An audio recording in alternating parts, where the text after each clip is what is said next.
You remember the rom-com that was really popular called How to Lose a Guy in 10 Days? Cracker Barrel basically just did the same thing, just the business version, except they managed to lose a lot of their loyal customers in just 1 week, and there was no Matthew McConaughey to make it all right, all right, all right. So, in today's episode, I'm going to be breaking down this huge rebrand fail that's been all over the news and social. But here's the kicker: the fallout had nothing to do with politics and wokeness. It was about something much simpler and kind of foundational, and that's alienating your customers, your loyal customers who built your brand to begin with. So, on this episode, we're going to unpack why Cracker Barrel's new CEO thought all of these changes, the stripped down logo, everything else were good ideas, and how ignoring their heritage, their history, cost them loyalty, not to mention millions of dollars, and the branding lessons that you can apply from this whole debacle so your own customers don't walk away when you make a change. Let's dig in. Hey there, creative business owners. Welcome to the Higher Purpose Marketing Strategy Podcast. I'm Ashley Conway, and for over 20 years, I've been helping creative businesses as a marketing expert and copywriter. If you've ever felt like your branding or marketing is holding back your business's growth, and you're over being on the DIY hamster wheel, you're in the right place. Each week, I'll walk you through simple, story-filled strategies to build a harmonious marketing system that attracts your ideal high-paying clients without the overwhelm. Ready to make marketing work for you? Let's go.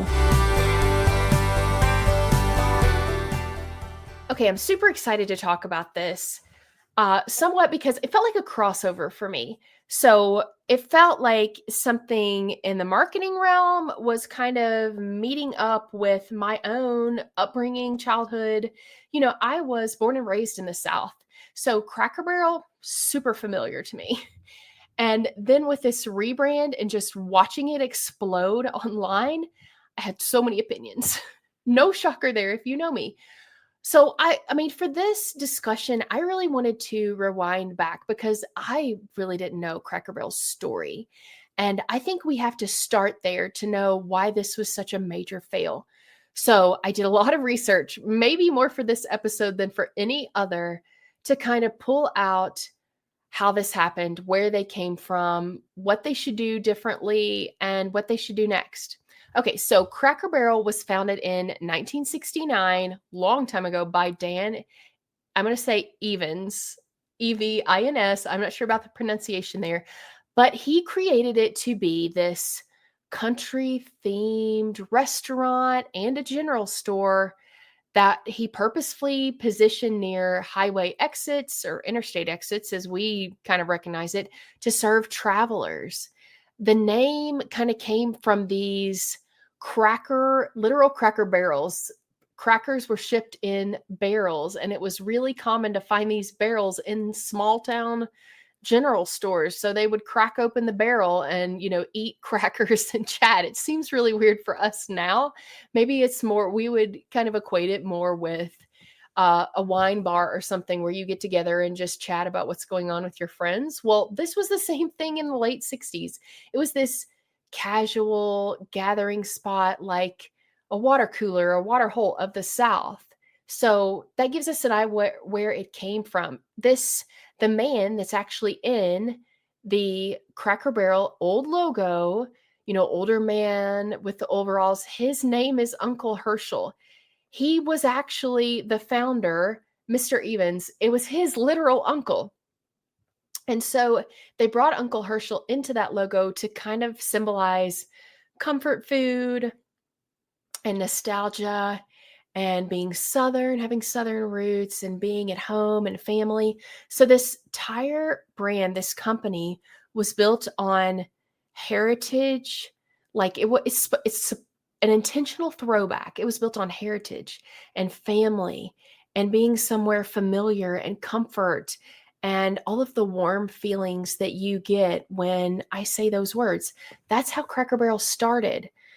So, how did we get from that to what we're dealing with today and to a new CEO and all of these things? So, enter the picture this new CEO, Julie I'm not even going to try to say her name, but Messino is kind of her last name. She came on in summer of 2023 as a CEO. They picked her because she was a longtime Taco Bell and Starbucks exec. She had kind of a track record as an innovator, and they hoped that she would figure out how to bring in new customers to Cracker Barrel because they were having some financial difficulties. Customer traffic, customers coming in had been down 16% since 2019. Their stock was down. So they obviously did need to make a change, right? They did do some research, and it showed that consumers thought the Cracker Barrel brand was inferior to their competitors, from the quality of their food to the value, the price they were charging for the food you were getting, and the convenience. So there was this mandate from from leadership of the company, from their stockholders, that they needed to modernize and make themselves more relevant without losing all of their loyal customers. So, Miss Messino came in, and these are the changes that she started to make. There were menu tweaks. So those are small things, right? That you probably may not necessarily notice. Like, they had these campfire meals that came in a little cast iron skillet, and it was like supposed to be reminiscent of your camping trips. Not that I've ever been on a camping trip I wanted to reminisce about. But so, like, and they'd also have shepherd's pie with hash brown casserole. They threw in some fresher options. Here's a big one. They also started serving alcohol. And I found a lot of complaints about this online, like people saying, I'm just addressing this here, though we're going to get into the backlash, but if the brand was, supposed to be familial, kind of like feeling like you're going to your grandma's house for, a special family meal, they were like, I'm not going to have a mimosa at grandma's house. Not to say that you don't like alcohol, but Cracker Barrel is just not the place that you would have it. No one's going to say, let's meet for drinks at Cracker Barrel. Are you kidding me? Like, it's obvious to you and I that these things don't fit. And I'm not sure where that came from the new CEO perspective.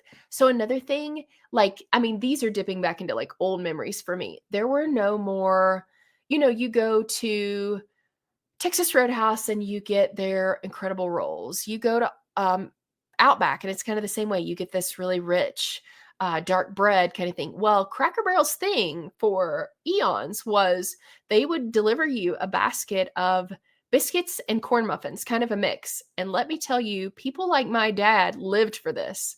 Like, he's the type, if it's not there, he'll ask, where's my basket of biscuits? Because he loves their biscuits so much. Well, they quit doing that. No more. It's like going to the Mexican restaurant and they decide not to give you chips and salsa. What? That's crazy. So they started with making these menu tweaks. Then they leaned into this, I'm going to call it the customer experience refresh.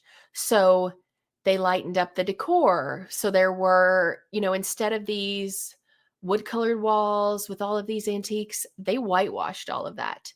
So taking away the antiques, painting everything white, using still some antiques, but like pictures instead, that type of thing, what you would think is a subtle shift. And it is, but it's still taking away, it really is whitewashing what Cracker Barrel was known for. I took this change personally. And now, granted, this was something I read online, so I can't tell you it's 100% true. It's just something I read, that they replaced some of the rocking chairs on the front porch with Adirondack chairs. Now, let me tell you, I love a good rocking chair. And I think Cracker Barrel has like level 10 great rocking chairs. And I always said, when I get a big front porch, I'm going to get some of those Cracker Barrel rocking chairs because they were so great, right? But Adirondack chairs, that doesn't do it for me. I have plastic Adirondack chairs in the backyard right now. It's not the same. So, this was kind of customer experience changes. Then the final straw for Cracker Barrel fans was this logo situation. They rolled out a very simple, so a minimalistic, text-only logo. Gone was Uncle Herschel. Gone was his rocking chair. Gone was the actual Cracker Barrel. And you just had text that says Cracker Barrel, and the internet went wild. This was all part of Cracker Barrel's, the campaign, the marketing campaign was named All the More, and it was supposed to turn Cracker Barrel into this modern, pared down, minimalistic place and brand. Yeah, and the internet went wild. You have seen it. I have seen it everywhere about all of it. A huge uproar about they went wrong when they served alcohol. Can you believe they've whitewashed everything and this logo is shoving it over the edge like they've lost all personality?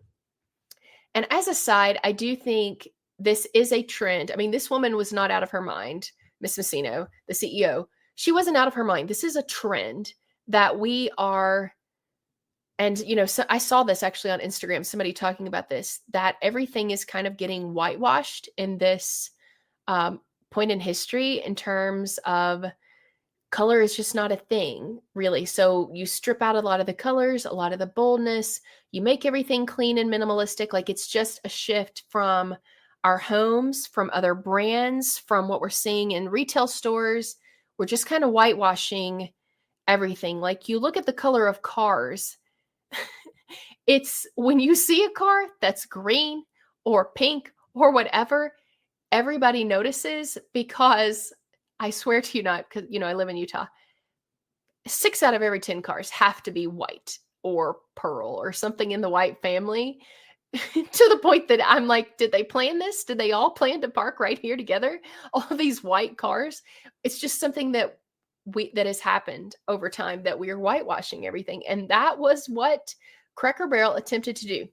But like I said, there was a huge backlash, like huge and faster than the flash, huge backlash. So customers did not feel, what they wanted to happen was their loyal customers who came all the time to like the changes and to bring in all of these new customers, younger. None of that happened. Their loyal customer base felt betrayed. And I've seen some people talking about, like, why are people getting so worked up over a logo? This is ridiculous. I don't think it was the logo. I think it was, you are taking Cracker Barrel. What they did was to take a piece of history almost, or nostalgia, or appreciation for things that used to be and are no longer.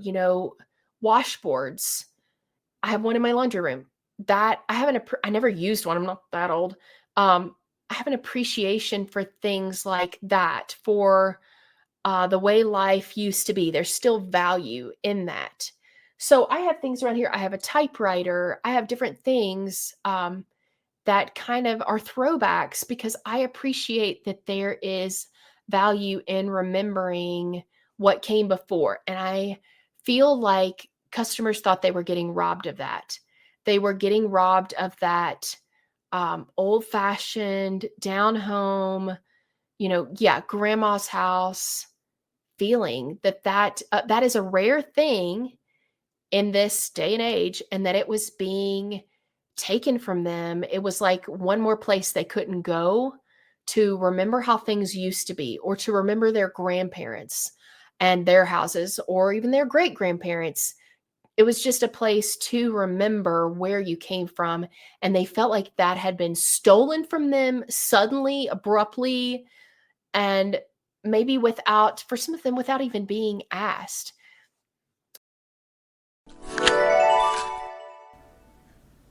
Hi, I'm Francesca, and I want to tell you about something great my mom made for creative business owners like you. It's called Marketing 360. It's a complete checkup of your marketing, from your website to your social media to the emails you send. My mom will tell you what's working, what's not, and what to fix, so you can get more of your best clients. If your marketing feels messy or confusing, Marketing 360 will help you feel clear and confident again. Want to be the first one to know when it launches? Text the word Be Weird, that's BEWEIRD, to 55444. You'll get all the details before anyone else. Let's look at what some of these customers had to say. And I'm going to start with the ones that are kind of the most amusing to me. So this even had some celebrity feedback on it, let's say. And I'm going to start because this whole thing turned political real quick. Donald Trump Jr. said it was another company going woke, right? So this went from a marketing rebrand to a political move real fast. Lots of people throwing out this woke word that Cracker Barrel was, going all democratic and whitewashing everything, which I don't think was what it was about. Then President Trump chimed in with, "Put the barrel back." I can't even say it without laughing because the fact that our president is going to comment on a restaurant rebrand is kind of funny. Jason Aldean, if you know him, he's a pretty popular country music singer. And he said, him and his wife both said, Cracker Barrel was acting a fool.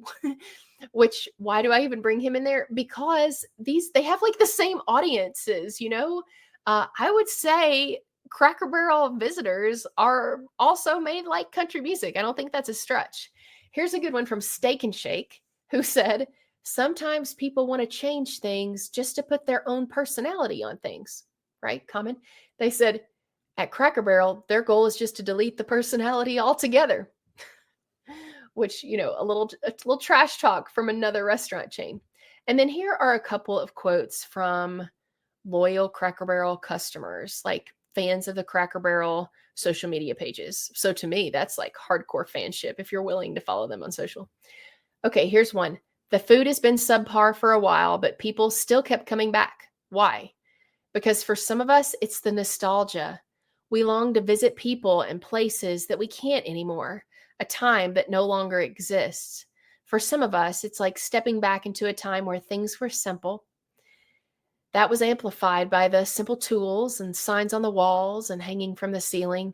We want to see real antiques that real people used in their daily lives and imagine the stories that are attached to them, not just some replica that was made in China." They were kind of getting at what I did, this, feeling like you've been robbed, but they said it much better. And here is another one. "Cracker Barrel just erased a piece of its soul. That man leaning against the barrel in their logo, he wasn't a cartoon. He wasn't a marketing gimmick. He was Uncle Herschel, the real-life uncle of founder Dan Evans, a man who traveled to store openings, shook hands with employees, and embodied the country hospitality the brand was built on. They even honored him with a menu item, Uncle Herschel's favorite." I remember this one. "Because he represented what Cracker Barrel was supposed to stand for. Kindness, tradition, and fellowship around a meal." Y'all, this give me all the warm fuzzies. Now, after decades, Uncle Herschel has been stripped out of the logo. And with him goes one of the last visible ties to the brand's roots. Cracker Barrel says his legacy still lives on inside their restaurants, but removing him from the front door sends a louder message that modernization matters more than tradition. In business and in life, forgetting your roots always comes with a cost. Oh my gosh, does anybody want to like a little cry over that? I kind of do. So the result of all of this, the drastic changes, the just the huge backlash online, it had monetary repercussions for Cracker Barrel. There was a 7% stock drop. And we're talking about they did this in a matter of, not the alcohol, but they did most of it in a matter of a couple weeks. So that 7% doesn't sound like very much, but it amounts to about $100 million in earnings that they lost. So within a week after doing some of this, they reinstated the old logo, claiming to be listening to their customers. Why didn't they do that on the front end? I don't know. So let's talk about what they should have done instead. So, number one, always start with customer feedback before you make a big change to your services, to your branding. All of those things are supposed to be in service of your customer. So, and this is a radical opinion, especially for corporate America, you are not really serving your investors. You are, but that's a secondary. That's a put it on the back burner situation. Shove that puppy to the back of the stove, because who you're really serving, the one on the front end of the stove, is your customers. You don't have a business. You don't have investors. You don't have any of these other things if you're not treating your customers well and making them happy. So, you know what I would have told them to do? Granted, I'm not a CEO, but I could have told them as a CMO, let's do some surveys, some focus groups. Let's look at who our loyalty customers are. Let's call them on the phone. Oh my gosh, is that unheard of? Let's call them on the phone and say, this is what's going on.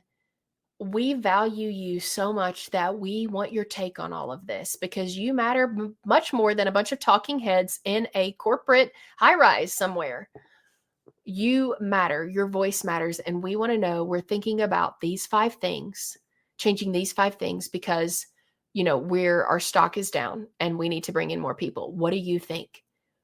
Oh my gosh, if they would have called 20 people, 40 people, it doesn't matter, whatever would make them feel good about their decision, all of those people, all of their loyal customers would have said, that sounds like the worst thing I've ever heard. Why don't you just pull the heart and soul out of your restaurant here? Because that's not the thing. The things that they took out were the things that were actually bringing people in. I also, number 2, in addition to starting with, in-depth customer research, not look at Chat GPT and say what it, get what it says, or even necessarily, I know they probably outsource this to some kind of marketing research firm to do all of this, but I would want my hands in on, who are you picking? Who are these people? Are these random people in the general public? Are these people who are loyal Cracker Barrel customers? Like, I would want to know who you're talking to. What are you asking them? Number 2, they should have made whatever changes they were going to make. We know if your profits are down that much, you are going to have to make some changes to your business. But whatever the changes they selected should have been made very gradually in these small, tiny increments. Instead of this wholesale, let's say, just wipe the slate clean. Let's just whitewash the restaurants, whitewash the logo, whitewash everything. It was so drastic, where they could have done things, they could have made changes in a way that might attract new people and still keep their loyal people. And then number 3, my big recommendation here, as a person who is in her 40s, so I've been around the sun a few times, is to lean into the nostalgia. Keep your nostalgia and just modernize some of the stuff on the peripherals, some of the little things. So I get modernizing. And if you want to add some new stuff to the menu, feel free. I'm not against your shepherd's pie with hash brown casserole in it. It doesn't make any difference to me. If you want to put a few more salads so people who go there once a week are not going to have a heart attack in your restaurant, I think that is a marvelous idea. And the American Heart Association is probably going to back you up. So I get making changes to accommodate more people who maybe have different eating styles. I get all of that. But don't lose the heart of your business. So what could they do now? They have, at the recording of this podcast, only swapped the logo back. I think they also need to reevaluate their decor changes. There have been a lot of comments and backlash about that as well. So this is the time to bring in those focus groups, customer panels, like listen to the people. You know what? People love to be asked their opinion. There's no reason you can't say to our loyal customers, who they know who's coming in there once a week, to pull a panel of those people and say, this is our situation. We need to get more people coming in. What are your ideas? How can we make this restaurant better? Let them chime in. The people who you want more of, get their ideas. So they need to do a really good job right now of reconnecting with their base, their loyal customers. If you have people on an email list, you better be sending them a coupon of some sort to get them to come back in. If people are saying your food is subpar, that seems to be like a reoccurring issue. You better be figuring out why. If you're a restaurant and people saying your food is subpar, then maybe that's the number one thing you need to figure out. Make your food better. Figure out why it went wrong to begin with. What did you change that suddenly, the food is not as good as what it used to be?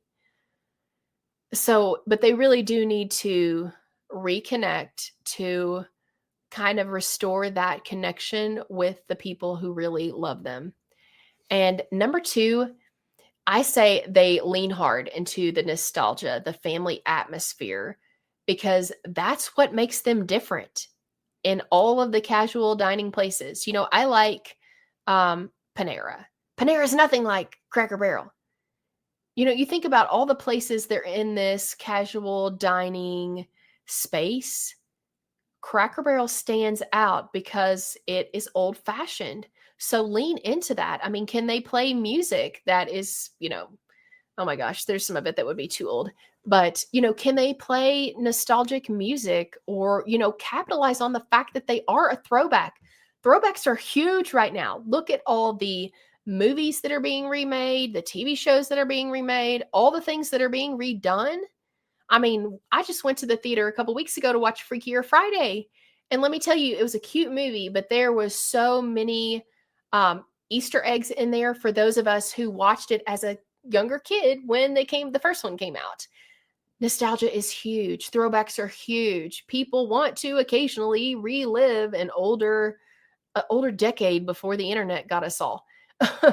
So lean into that. Like lean into this family atmosphere. I don't know if they do this now, but they used to do this when I was younger because, I haven't lived in the South for several years. You would go to Cracker Barrel and you would give them your name, like, Conway. And when it was time for you to come back, they would call over the loudspeaker, the Conway family, they would announce you're the Conway family. That is so small, but it leans into this family atmosphere. And I think that they could go deeper into that and create an experience that would have completely new, like multi-generations of families coming in to dine there because it can be this bonding experience. Heck, let me just say this. I would much rather go to Cracker Barrel with my extended family than I would to go to their houses. Let's go to Cracker Barrel and have a great time. I mean, and why couldn't they lean into that? And number 3, I would recommend that they not replace things. Replacing, especially when you're a big brand like Cracker Barrel, is really dangerous. Like these huge changes of, let's use the logo, for example. So instead of maybe modifying the colors a little bit, they went whole hog on, we're taking out multiple graphic elements. And maybe they did, I don't know if they updated the font or not, but it was like a huge leap. Just find ways to enhance things. I understand that we should keep iterating. We should keep figuring out how to serve our customers in better ways. But don't make huge changes. Just start as small things. And the number 4 thing I recommend, they have such an incredible story. Like, who doesn't know when you're driving down the interstate, not in Utah, but in other places, that you can depend on a Cracker Barrel to be right off of some exit? Like it's such a common thing in the South. And they have this incredible story about why they started and the purpose of it. And I had no idea that the little store, which I love going to, that is one of the great advantages of going to Cracker Barrel, to see all the fun little things in their store. I had no idea that came from this general store concept. Does anyone else remember there being general stores? We had one, the house I grew up in, it was maybe 5 minutes from that there was a literal general store, not a Dollar General, that's a different thing, but a general store that would just have these random things. Oh my gosh, I've just remembered there was one. when I was a kid that was a little further away, that they would slice their own deli meat and, sell sandwiches. This is how you know it was country. And one of them was like a bologna and cheese loaf, maybe like mixed. Here's a big hunk of bologna with little splatters of cheese throughout it. So gross. Let me tell you, I never ate that. You can just take that to the bank. I would never eat that. Gross. But this was this general store concept, and people did meet at the general store. I grew up in the country. This was a common meeting place. I had no idea that Cracker Barrel's storefront was supposed to be this meeting place. They can lean into all of these things, this watering hole concept, this families gathering concept. What if they served things family style? If they want to test something, test that.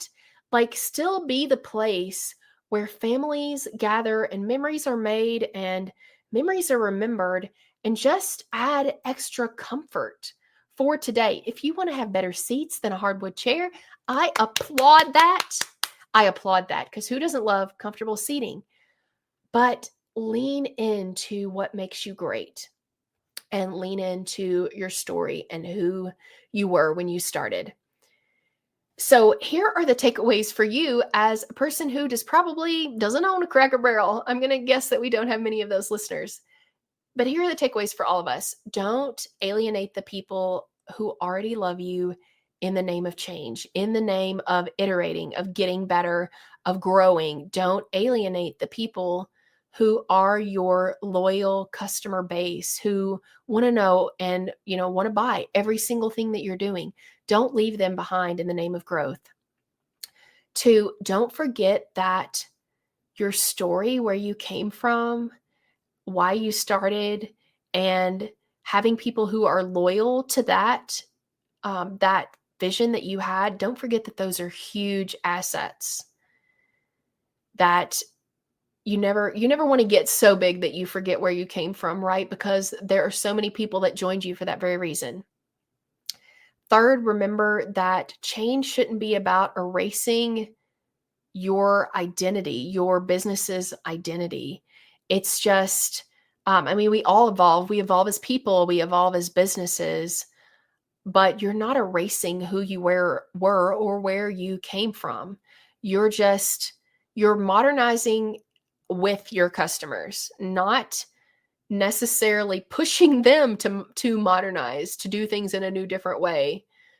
You're going together. And then the 4th thing, always ask yourself this: will this decision make my very best customers feel more connected with my business and me, or less? That's a great thing to ask no matter what we're about to do. So if you are considering making changes in your own business, you're worried about losing the customers you have, or the, kind of your fan club, right? Your followers, whatever it is, let's talk through that. Let's do that research that Cracker Barrel should have done of actually talking to real customers. It's not hard, let me promise you. And I many times have interviewed a client's customers to find out all of these things that you don't know if you just depend on a research company or a ChatGPT research. Really ask the real people, and I can help you do that. Just text Be Weird to 55444 for more information. I hope that you have had as much fun learning about Cracker Barrel and the ins and outs and what's going on behind the scenes as I have sharing about it. It has been such a pleasure sharing with you today, and I can't wait to talk to you next week. Thanks for listening to today's show. For all things podcast, including transcripts, extra resources, and a place to submit questions for the show, visit higherpurposemarketingstrategy.com. I'd also love for you to do me 2 quick favors. 1, leave a review on Apple Podcasts, and 2, share this episode with your colleagues. And that's a wrap. Meet you back here next week.